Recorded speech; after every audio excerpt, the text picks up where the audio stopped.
The imminent arrival of Donald Trump in the White House has already been shaping global economic policy making. This week, the US Federal Reserve flagged fewer rate cuts and other leading central banks signalled caution over their rate paths too. The Fed cut rates as expected on Wednesday, but accompanied the move with a message that the incoming Trump administration gave cause for caution.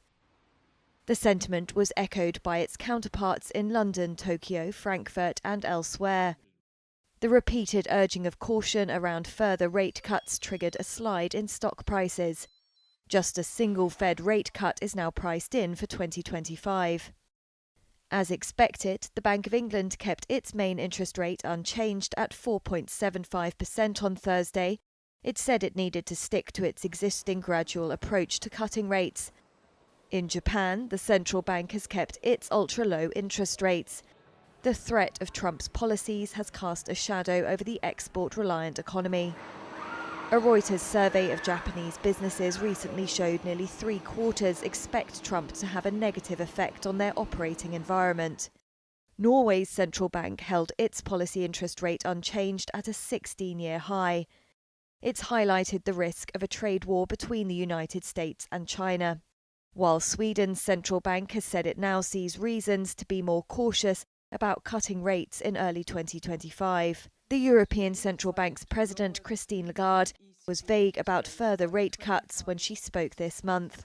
She went out of her way to emphasize downside risks to growth, including from prospective trade tensions with the US under Trump. Donald Trump's promise of sweeping tariffs has Japanese exporters worried. But that may not be their only or even biggest worry. Hiroyuki Ogawa is the chief executive of Komatsu, the world's #2 maker of construction machinery after America's Caterpillar. His firm makes a lot of its gear in the US and actually exports more from the country than it imports. That makes other countries' response to Trump's trade policies a huge issue. Therefore, my biggest concern is the retaliatory tariffs, if another country raises tariffs in response to the Trump tariffs. We conduct business based on free trade, so in that sense a tariff war could land a 1-2 punch on us, and that's something I'm worried about. Komatsu earns more than a quarter of its sales in North America, and Ogawa cites the danger of retaliatory tariffs by Canada as his biggest worry.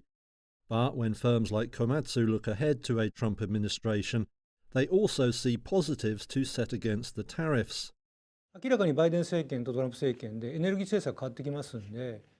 Obviously, energy policies will change from the Biden administration to the Trump administration, so I think shale gas and shale oil will make a big comeback. For example, the construction of gas pipelines that were suspended under the Biden administration will probably be resumed, so I think to some extent that could be seen as a positive for us.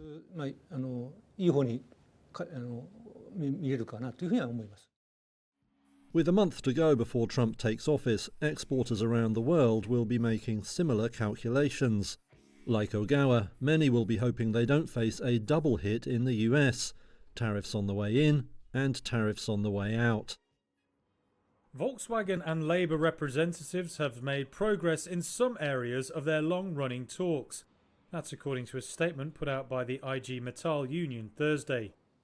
It comes after around 50 hours of talks over German plant closures and pay cuts. But the union also warned the two sides were still apart on some matters. It said a longer interruption or termination of the fifth round of negotiations is possible. Talks have been ongoing since Monday in the hope of reaching a deal before Christmas. VW wants to prevent massive strikes that IG Metall has warned could begin as early as next year. Around 100,000 workers have already staged 2 separate strikes over the past month, the largest in the company's history. They protested against management plans for cuts and to potentially shut German plants for the first time. Sources say there is a strong desire by both sides to find common ground, but talks could still fail.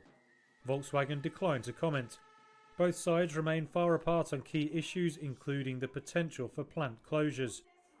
Workers strongly oppose the measure, but VW believes it's needed to cut costs and respond to weaker demand in Europe.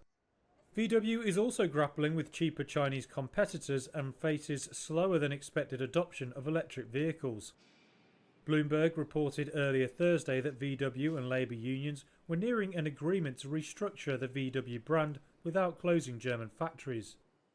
The report said management is willing to keep plants running and restore job security agreements until 2030. But that is in exchange for workers foregoing bonus In a payments. move timed to put maximum pressure on the world's largest retailer, Amazon workers at 7 U.S. sites went on strike early on Thursday in the midst of the Christmas season holiday crush.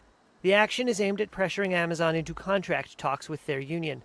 The International Brotherhood of Teamsters, which represents about 10,000 workers at 10 of the firm's facilities, said warehouse staff in cities including New York, Atlanta, and San Francisco are taking part in the, quote, largest strike against Amazon. Now the strike threatens to disrupt operations at the busiest time of year for retailers. However, the e-commerce giant has multiple warehouses and smaller delivery depots that may allow it to get around the stoppage. The company said it does not expect any effects on its operations during one of the busiest times of the year. The union had given it a deadline of Sunday to begin negotiations, and workers had already voted to authorize a walkout. Teamsters officials said they would also be putting up picket lines at hundreds of Amazon sites nationwide.